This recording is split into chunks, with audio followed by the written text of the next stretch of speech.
This is Eric Mother.com. It is April 9th, 2019. We're going to be taking a look at NVIDIA, and it's going to be a quick video. Trading at about 189.2625. All right. So let's take a look at the long-term weekly chart. And this is going back about 5 years. And what I'm going to show you is there are two lines on this weekly chart. And we are only going to consider the RSI. Of course, there are so many other things we can consider, but in this video, we're going to keep it simple. Number one, notice that it is down slightly for the week. I want to show you the two lines. Line number one is this line here, connecting the previous lows. Actually, very self-explanatory here.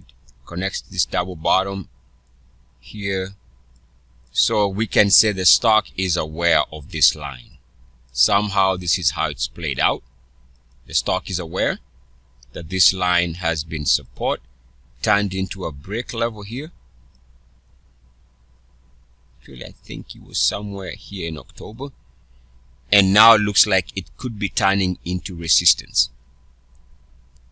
And there's another line. Take the RSI top side, connecting the previous highs, of course. Right? Should be obvious, but anyway, connecting the highs here, here, and here.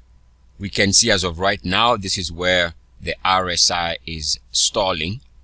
So net, we can see that if this is where it stalls in terms of RSI failing to move above this point, then it's going to roll over, which is going to influence prices to roll over, which would be suggesting that the next meaningful direction in terms of a swing trade, at the very least, is for lower prices. The only way to fix this is the stock would have to clear the two lines before it can advance beyond current recent highs for 2019. In my opinion, looks like resistance until we see evidence to the contrary on this weekly chart. This is suggesting to me that it makes more sense that over time, here in the short term, prices are pointing to lower prices. Eric Mother.com. As always, good luck, peace, and blessings. ESCS. And a quick snapshot of where it's trading at. Right there.